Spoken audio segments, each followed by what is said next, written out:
Parce qu'on ne vit plus, on survit. On est étouffé, on est pris à la gorge. C'est ce que la plupart des gens au quotidien n'ont pas. Parce que ça vaut encore le coup d'aller travailler.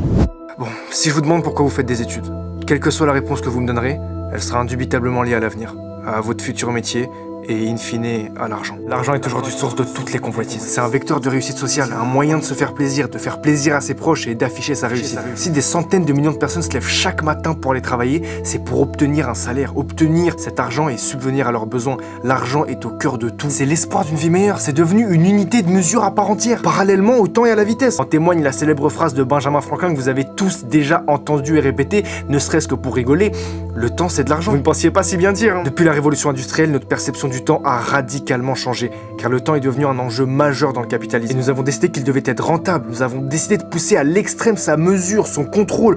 On a commencé à quantifier sa valeur avec précision et on a placé la productivité au sommet de tout. Bref, si vous êtes productif, vous avez tout gagné. Donc aujourd'hui, je vais vous dévoiler ma méthode pour être productif au max et empocher la coquette somme de 10 millions d'euros en l'espace de 5 minutes. Tu rêves de gagner 10 millions d'euros en 5 minutes? Bienvenue, t'es sur la bonne vidéo. Bravo, t'es sur le point de changer ta vie. Installe-toi, t'as mis ton like. Retire-le, la vie de ma mère c'est faux frère, je vais pas hacker.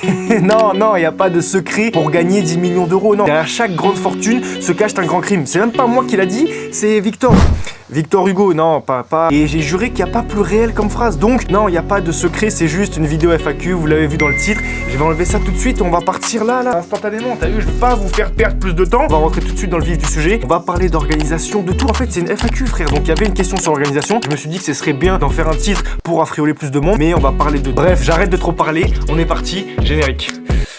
Générique ou pas en vrai, hein? Putain, en vrai, pourquoi? Non, parce que générique, frère, là, c'est facile de dire générique en vidéo. Mais après, moi, faut que je le fasse, le générique. Je réfléchis au vu de ce que j'ai à faire, là, dans la semaine. Est-ce que j'aurai le temps de faire un générique ou pas? C'est quoi, au pire? Petit générique.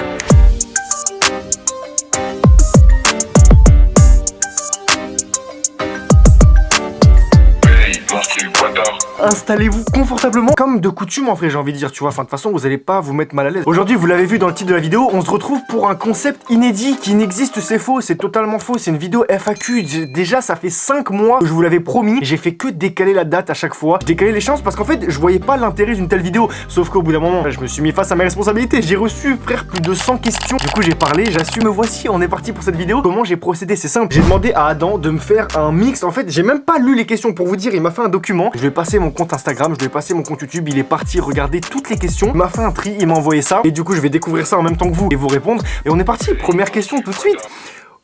Aucune question à te poser, juste merci pour ces vidéos mon ref.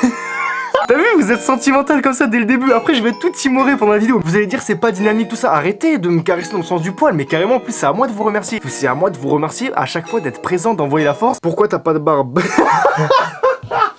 Attention, bah en fait je sais très bien, c'est un chien de ouf. Hey, il a fait les choses grave bien. Il m'a caressé dans le sens du poil et après il m'a envoyé un petit pic. Bah en vrai, franchement je te dis la vérité gros, si j'avais la réponse, la question ne se poserait pas. Je ferais en sorte de pallier le problème. Comme vous pouvez le voir, ouais ça a du mal à pousser hein. J'ai pas de réponse à t'apporter frère, c'est comme ça, tu vois, on a tous des génétiques différentes. J'ai pas de barbe certes, après vas-y je fais 1m90, on peut pas tout avoir. Que dirais-tu à une personne afin de la motiver un max à taffer pendant ses études? Ça tombe bien que tu me poses la question parce que je te jure, je me posais cette question justement pour ma propre sœur, pour la pousser, je parle pas trop fort elle est à côté, pour la pousser à travailler et j'ai pas franchement la réponse en vrai, moi en tout cas, les 3 arguments sur lesquels je miserais. Premièrement, penser au futur. C'est l'argument principal, tu vois ce que je veux dire, les études, en fait ça t'ouvre des portes tout simplement, ça t'apprend à être organisé, ça t'apprend à être méthodique, ça t'apprend juste des connaissances de base, tu vois, sur la vie, donc je pense penser au futur. Deuxièmement, si penser au futur, tu vois, ça marche pas, il y en a, ils sont plus terre à terre, plus pragmatiques, regarde 2-3 interviews de Koba, vraiment. Ah moi les gars, moi tout ce qui est Europe, France, pays, moi je n'y connais rien du tout.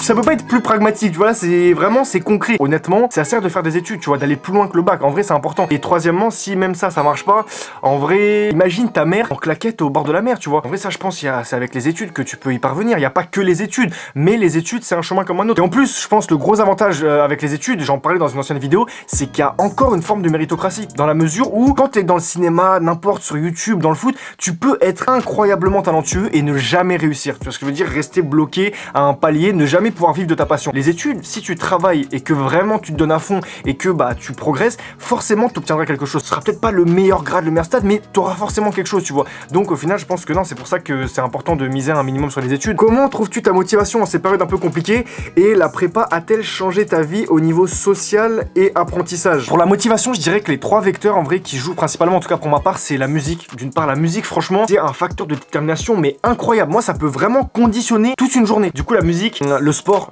aussi, c'est trop important. En fait, le fait de se dire qu'à la fin de la journée, tu vois, tu lâches tout dans une séance, tu te mets bien. En fait, je pense que ça joue dans la mesure où, avant de faire ta séance de sport, tu sais que il faut que tu aies quelque chose à lâcher, tu vois, dans la séance. Et ce qu'il y a à lâcher, justement, c'est le fait d'avoir fait chauffer le cerveau. Tu vois, avant de faire chauffer les muscles, le plus important, c'est de faire chauffer le cerveau. Du coup, voilà, sport, musique, penser au futur aussi. Moi, je sais que franchement, il y a des personnes qui sont plus terre à terre, mais j'aime bien quand même me projeter. Et je sais que, tu vois, finir mes études, c'est indispensable. Donc, et l'autodiscipline. En vrai, je pense l'élément clé, c'est l'autodiscipline. Parce que j'ai même pas, des fois, j'ai pas de motivation. Je suis comme tout le monde, tu vois. Des fois, il y a des moments, tu te lèves des matins, t'es motivé pour rien. Mais tu dis qu'il faut que tu le fasses dans tous les cas. Parce que si tu le fais pas, d'autres seront en train de le faire pendant que toi, tu fais rien. Et ils prendront le dessus. La compétition aussi, du coup, voilà. Ouais, franchement, il y a beaucoup de facteurs en vrai. La compétition, l'autodiscipline. J'ai fait une vidéo en plus complète sur l'autodiscipline. Je vous la mets là ou là, juste pour vous dire que la motivation, c'est trop surcoté. Tu vas nulle part avec juste de la motivation. Et du coup, c'était quoi? La prépa a-t-elle changé ta vie au niveau social? Au niveau social, non. Franchement, au niveau social, pas du tout. Parce que je sais très bien ce qu'on a vécu, on n'a rien à voir avec eux. J'ai pas fait l'effort de m'intégrer en fait. Du coup, bah, j'ai pas retenu finalement, je me suis fait 0 pote en vrai. À part, si, je me suis fait 4-5 potes. Je vais pas dire de blague. Bah là-dessus, non, au niveau social, ça m'a pas apporté grand chose. Et au niveau apprentissage, par contre, forcément, au niveau apprentissage, bah, c'est le jour et la nuit. Tu vois, entre avant la prépa et après la prépa, la capacité déjà d'apprentissage, tout simplement, les connaissances que j'ai pu accumuler durant ces 2 ans et plein d'autres facteurs, voilà, font que du point de vue de l'apprentissage, franchement, c'est le jour et la nuit. Donc ouais, ça m'a beaucoup apporté. 5e question, tu te vois où dans 5 ans et d'où vient ta rage de vaincre? Ah ouais, vous posez des questions... non, c'est des bonnes questions, hein. Dans 5 ans, carrément dans 5 ans, en vrai, je me verrais bien ici, hein. Je te dis la vérité, gros, dans 5 ans, je me vois toujours auprès de ma famille. Et surtout, non, aussi, parce qu'en fait, tant que je peux profiter d'un toit sans payer taxes d'habitation, impôts, trucs d'ouf... Non, franchement, en vrai, je me dis, j'ai tout ici. Tu vois ce que je veux dire? Genre, j'aide mes parents, forcément, tu vois, je donne une partie de ma bourse, je les aide comme je peux. Mais d'un autre côté, bah, j'ai tout, enfin, franchement. Puis même être proche de ma famille, en vrai, c'est grave important. Par contre, si je modifie un peu la question, entre-temps, tu vois, je pense que durant ces 5 ans, donc j'aurai 26 ans, j'aurais voyagé déjà, faut vraiment, j'ai envie de m'ouvrir l'esprit et de découvrir d'autres paysages. Mais du coup, ouais, je me vois toujours au quartier, tranquillement, avec mes potes, mes petites habitudes, en sachant qu'à côté, tu vois, je pense que en vrai, on aura grandi dans certains domaines, mais ouais, je me vois toujours ici en vrai. Et ma rage de vaincre, en vrai, en fait, je pense que j'ai besoin d'être dans les... Ouais, depuis tout petit, en vrai, j'ai peur de manquer. Ça, c'est vraiment un défaut que j'ai, j'aime bien accumuler les choses. Je regarde, juste, je vais vous montrer. Si tu regardes, dites-vous que juste ici, par exemple, j'ai du miel, on sait jamais, genre, je me dis, je sais pas si j'ai fait un truc, vas-y. Je sais pas si c'est réellement illustratif, mais en tout cas, ouais, j'ai peur de manquer. Et je me dis que le seul moyen de combler cette peur, bah, c'est de travailler en vrai, tu vois, c'est de prendre ce que j'ai à prendre là où je peux le prendre. Et pour ça, bah, forcément, faut être déter, parce qu'on va rien t'apporter sur un plateau. Faut que t'ailles chercher les choses. Du coup, je pense que ça vient de là. Et en plus, en vrai, j'ai besoin de ça. Genre, vraiment, j'ai besoin d'être actif, de faire des choses. La vie, elle est trop courte pour se morfondre, pour perdre du temps avec ceci, cela. Vraiment, c'est important d'avoir la rage, parce que sinon, en fait, tu vas nulle part. Sans rage, de vaincre, sans truc, tu vas vraiment nulle part. Et la vie, elle t'attend pas, tu vois, elle passe sans toi. C'est pour ça que depuis tout petit, j'aime bien tester des choses, aller sur des terrains nouveaux, apprendre. Comme je vous ai dit, montage, Photoshop, tous les trucs en parallèle que je fais, je suis parti les chercher moi-même. Enfin, je suis parti apprendre. J'ai pas attendu que quelqu'un me truc parce que j'avais cette soif de faire les choses par moi-même en fait et ne pas être dépendant de quelqu'un. Du coup, voilà, je pense qu'en vrai, ça vient de la compétition aussi. Je suis un ouf. Ça vient de la compétition. Genre, j'ai besoin toujours d'être en compétition. Dites-vous qu'avec Marwan, on est sans arrêt en compétition sur tout et n'importe quoi. Celui qui va réussir à faire une traction de plus que l'autre, genre tout le temps, toute notre vie, c'est que la compétition. Et en vrai, la compétition, ça permet vraiment de dépasser ses limites. Donc ouais, je pense que cette rage, en vrai, elle trouve pour partie naissance dans la compétition. Ton plus grand regret, que ce soit sur ta vie personnelle ou ton parcours scolaire? En vrai, c'est une bonne question, à nouveau, mais je regrette peu de choses, hein. Attends, je réfléchis. Ouais, non, en vrai, je regrette très peu de choses, hein, parce que en soi, quand tu regardes, les regrets, c'est souvent lié à des échecs, quelque chose que t'as mal fait. Et en soi, les échecs, c'est grave formateur, tu vois. Je regrette pas d'avoir échoué à différents moments de ma vie, parce que ça m'a permis de me relever, d'apprendre de mes erreurs et d'avancer. Les seules choses que je regrette, en vrai, la seule chose que je regrette, c'est d'avoir fait du mal à des personnes qui le méritaient pas. Et c'est quelque chose que j'ai dû, je pense que j'arriverai jamais à me pardonner. En fait, j'attends de payer pour ça, pour être quitte avec moi-même. Et de toute façon, je pense qu'en vrai, tout se paye un jour, hein. Ah ouais, non, un autre truc que je regrette aussi, c'est d'avoir mis une araignée dans la trousse de ma prof en 3ème, avec Jordi, tout ça. On a mis des araignées dans la trousse de notre prof. Quoi? Vous avez dit quoi? Des araignées dans la trousse de notre prof.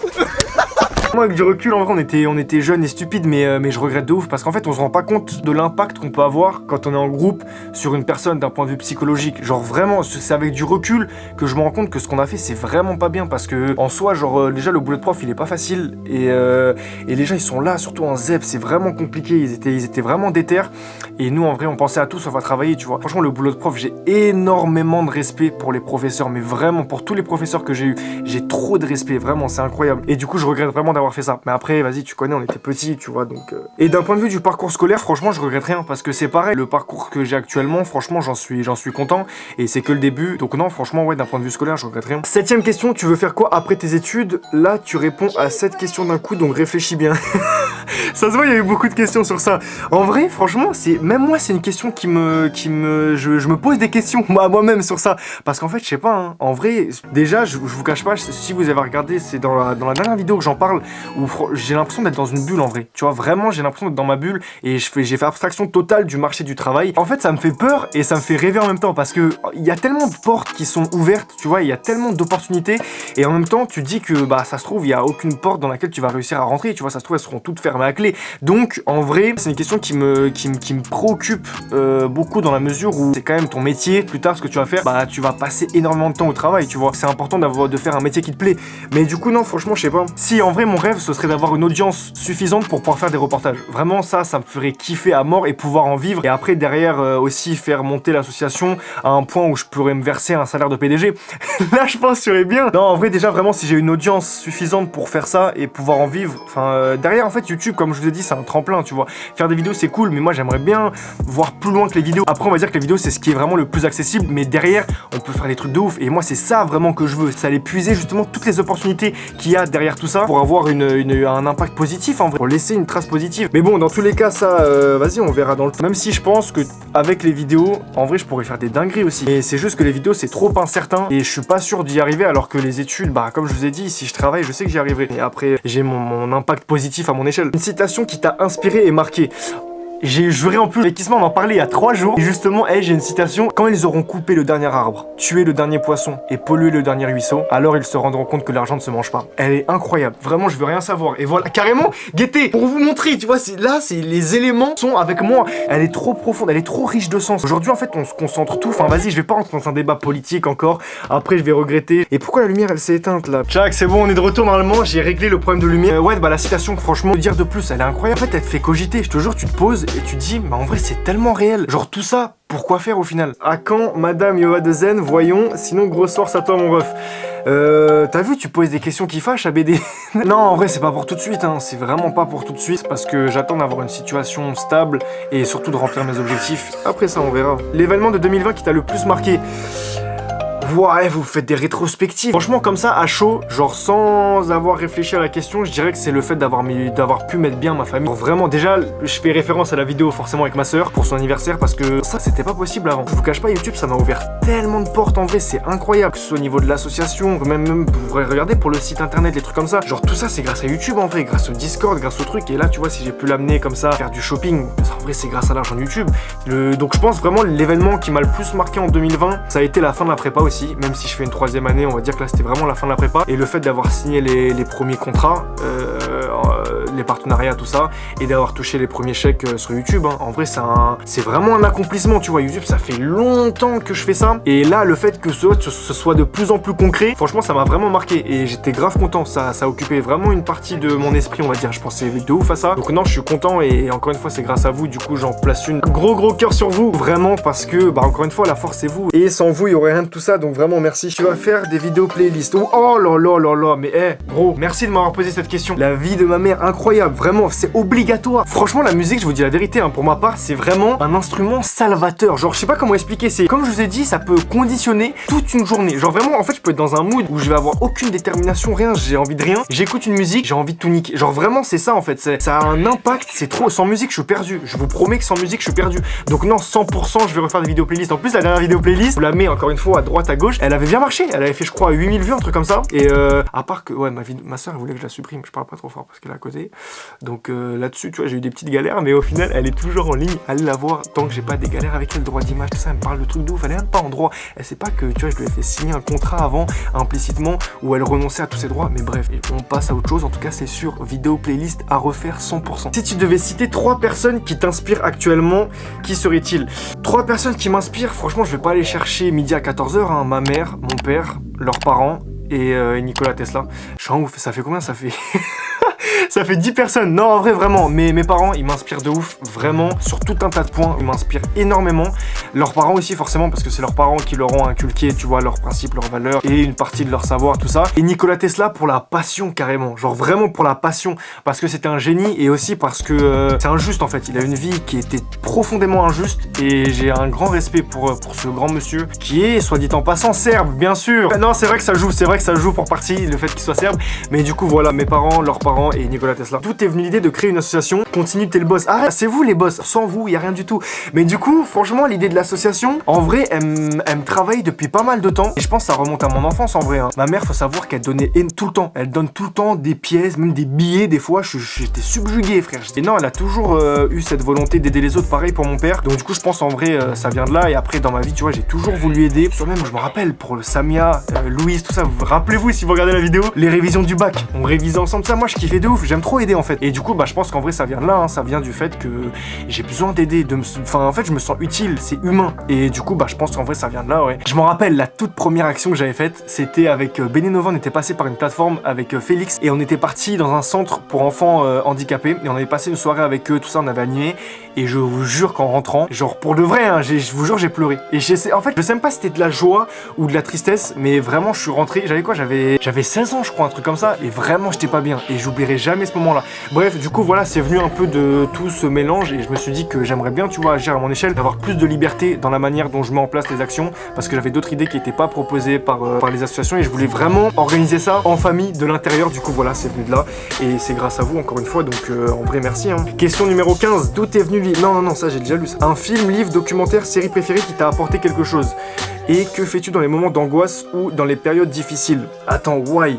Film, série, livre, documentaire. Je vais commencer par le film. Film, en vrai, faut savoir, je suis pas trop cinéphile. Hein. En vrai, je regarde très peu de films, mais un film qui m'a marqué à mort, c'est même pas un film en vrai, c'est plus un film d'animation, si on appelle. Ouais, je crois qu'on appelle ça comme ça. C'était Le Tombeau des Lucioles de Nagasaki. Ce film, il m'a trop marqué. J'étais grave dans le mal. Genre, en plus, j'étais petit encore une fois. J'ai pas envie de me cacher derrière cette excuse, mais j'étais petit et c'est vrai qu'il m'avait trop marqué. Vraiment, j'étais pas bien. Du coup, voilà, pour le film, je dirais Le Tombeau des Lucioles. Pas parce que ça m'a apporté des connaissances ou quoi, mais vraiment comme ça, instinctivement, je dirais Le Tombeau des Lucioles. Le documentaire, il y en a trop, franchement, documentaire. En vrai, je regarde beaucoup de documentaires et là, comme ça, je saurais pas lequel m'a le plus marqué. Pour départager, je dirais le dernier que j'ai vu, hein, le dernier en date, c'était un documentaire sur Arte, sur les réseaux sociaux, qui était grave intéressant. Par contre, j'ai plus le titre. Vraiment, j'essaierai de vous le mettre en description. Je vais le retrouver, je vous le mettrai en description. Mais vraiment, pour le documentaire, je dirais ça. Même si, encore une fois, j'ai pas envie de dresser une liste exhaustive parce que je pourrais pas, j'aurais pas le temps. Mais il y a trop de documentaires qui sont intéressants. Surtout des documentaires qui sont bien faits, en fait, c'est ça. Et c'est pour ça, en fait, c'est de là que vient l'envie de faire des reportages. En vrai, c'est des documentaires. Et l'autre, c'était quoi? Une série. Série, en vrai, je regarde pas de série. Je regarde aucune série, aucun animé. En vrai, j'ai pas le temps, tu vois. Faut forcément faire des concessions. Et non, c'est trop chronophage. Série, animé, c'est trop chronophage. Le seul animé que j'ai regardé, c'est l'Attaque des Titans. Parce que Marwan et Maria, ils avaient forcé de ouf. Et franchement, ça m'avait plu. Mais j'ai perdu trop de temps, en fait. Genre, j'ai regardé les 2 saisons. C'est trop. En fait, t'es plongé dedans. En plus, les épisodes, ils durent 20 minutes. T'as un tas d'épisodes. Non, vraiment, j'ai plus jamais regardé. Donc, non. Série, si, j'ai regardé Gomorrah aussi. Première et dernière série que j'ai regardé, c'est tout. Et le livre, du coup, le livre, c'est pareil. Il y en a trop. Non, je suis un ouf. Il y en a trop en mode. J'en ai pas lu non plus des 100 et des 1000, mais je dirais pareil, le dernier en date que j'ai lu en vrai, Où est le bonheur de François Ruffin, je vous en ai parlé dans une autre vidéo, c'est un essai politique. Enfin, en vrai, c'est un peu tout, mais c'est vrai que c'est quand même empreint d'une idée politique. Mais encore une fois, il y en a beaucoup et j'ai parlé de pas mal de livres en vrai dans les vidéos. Du coup, voilà. Carrément, je vous mettrai en description si vous voulez 3 livres qui étaient vraiment lourds. Et que fais-tu dans les moments d'angoisse ou dans les périodes difficiles? Franchement, comme je vous ai dit, musique, hein. Musique est relativisée parce que en soi, quand vous regardez bien, tout finit toujours par s'arranger. Quand il y a des moments où vous vous dites, ouais, le monde il s'écroule, il y a rien qui va, au final, vous prenez cette situation dans une semaine, 2 semaines, un mois, vous voyez que les choses elles se sont arrangées et qu'au final il n'y avait pas matière à dramatiser. Donc ouais, Yovan, 2 petites questions. La première, quand est-ce qu'auront lieu les prochains événements dans d'autres villes en France? Et deuxième petite question, comment t'imagines-tu dans 5-7 ans avec tes projets? Sache que t'es vraiment une personne que je kiffe avec de très belles valeurs. Merci mon ref, ça fait grave plaisir. Pour répondre à ta question, en fait, quand tu dis les événements, si c'est en rapport avec l'association, en vrai c'est chaque semaine gros. C'est toutes les semaines, Montpellier, Toulouse, Lyon, Paris, il y a des maraudes qui ont lieu, c'est affiché sur le site, je vous le mets encore une fois en description, n'importe. Si c'est en rapport avec moi, la chaîne on va dire, franchement le plus rapidement possible en vrai, hein. Et moi ça me ferait kiffer de ouf de vous rencontrer dans d'autres villes. Donc non, en vrai ces vacances, il y a grave moyen que je monte par exemple sur Montpellier en plus typiquement parce que je devais voir Charlie. Donc il y a grave moyen que cet été je monte sur Montpellier. Si les Montpelliérains vous êtes chauds, hein, on s'organisera ça fort. Je viens de me rappeler aussi pour les films, je sais pas pourquoi je repense à ça, je repense à Inception. Les 2 films aussi que j'avais regardé récemment là pendant les vacances, c'était Shutter Island et Inception. En vrai vous allez me dire c'est des classiques certes, mais vas-y, comme je vous ai dit, je suis pas très cinéphile, du coup j'ai vu ça pendant les vacances de Noël et franchement incroyable. Genre bon, après ça reste du divertissement. Deuxième partie de la question, comment t'imagines-tu dans 5-7 ans avec tes projets? Bon en vrai comme je l'ai dit juste avant, hein, franchement 5-7 ans je m'imagine déjà avec les 200K sur YouTube, minimum. Je voulais savoir quand t'étais en prépa si t'as eu l'impression que les gens te considèrent un peu comme un étranger, parce que moi un peu quand même, on dirait qu'ils sont un peu surpris de voir un arabe avec eux, et tu vois je suis pas l'un des plus forts et j'ai l'impression qu'ils se demandent ce que je fais là. En vrai, je vois exactement ce que tu veux dire, genre je comprends tout à fait. Après moi dans mon cas, je l'ai pas ressenti comme ça, même si je ressentais qu'il y avait, franchement il y avait une différence d'un point de vue social. Je dirais pas non plus une barrière sociale parce que franchement ce serait trop, mais après c'est comme je vous ai dit, c'est moi qui ai pas fait l'effort forcément, tu vois, de vraiment m'intégrer. J'ai pas fait de soirée etc, alors qu'en vrai j'aurais pu, peut-être j'aurais dû, je sais pas, mais toujours est-il que je comprends ce que tu veux dire, et je l'ai pas, moi franchement je l'ai pas ressenti comme ça parce que les personnes dans ma prépa en vrai elles étaient assez cool, tu vois, il y avait pas de conflit et enfin je l'ai pas vécu comme ça. Après j'ai bien senti qu'il y avait une différence et de ce point de vue là, bah en vrai je l'ai pas mal vécu parce que moi ça me dérange pas, je sais d'où je viens. Mais ouais, du coup je vois totalement ce que tu veux dire, et dis-toi que si de toute façon ces personnes là te le font ressentir, c'est que vraiment tu perds rien en vrai. Ils regrettent même pas de pas chercher à t'intégrer ou autre, parce que bah c'est tout simplement des personnes qui sont pas ouvertes d'esprit, donc t'as rien, franchement tu perds rien, vraiment fais ton petit bout de chemin tranquillement et tes notes elles parleront pour toi. En vrai ça rejoint le syndrome de l'imposteur, hein. Vraiment, franchement là je fais vite sur les dernières parce que là ma soeur elle va aller dormir, elle me fout le démon. Est-ce que tu as un conseil pour mieux s'organiser? Faire des tableaux chez App, en vrai faut être de l'autodiscipline. En vrai le seul truc pour s'organiser, autodiscipline, c'est se dire de telle heure à telle heure je fais ça, telle heure à telle heure je fais ça, de bien organiser, tu vois, et de pas parler pour rien. Moi ça mon problème, c'est que vraiment je pense le plus gros défaut, je vais dire voilà on va se retrouver à telle heure, on va faire ceci cela, et au final je fais pas les choses. En fait déjà je me demande si je suis légitime à parler de ça en vrai, parce que je considère pas que j'ai une si bonne organisation, hein. Genre vraiment je considère pas que, ouais bon bref, en tout cas voilà, le mieux je pense pour s'organiser, faire des tableaux et respecter au maximum. Non, soit faire par tableau, soit faire par tâche. Par exemple tu dis aujourd'hui il faut que je fasse ça, ça et ça, mais par tâche c'est dangereux parce qu'en vrai tu peux passer beaucoup de temps sur une chose et moins sur une autre, et au final perdre du temps, enfin en tout cas ne pas faire tout ce que tu avais prévu de faire. Du coup je pense c'est mieux de le faire par tableau, d'heure à heure, et c'est carré. Avant dernière question, serais-tu tenté de faire un job saisonnier? Bah YouTube, hein. YouTube à temps plein pendant les vacances, il y a pas de, là c'est ça. Non en vrai j'ai pas besoin d'argent, en vrai je cours même pas après la... Non, allez c'est bon, j'ai éteint, c'est bon. T'es prêt à mourir, moi je suis prêt à survivre. Pour les personnes que j'aime, elle est là la diff. Pour le papier on est prêt mon loup. Tu joues les tarifs, tu payes plein tarif. Si t'es jaloux, je dirais je fais kiff. LOV au sauce à chiffre kiff. La rue nous rend fort, oui. Quand elle nous enlève pas la vie.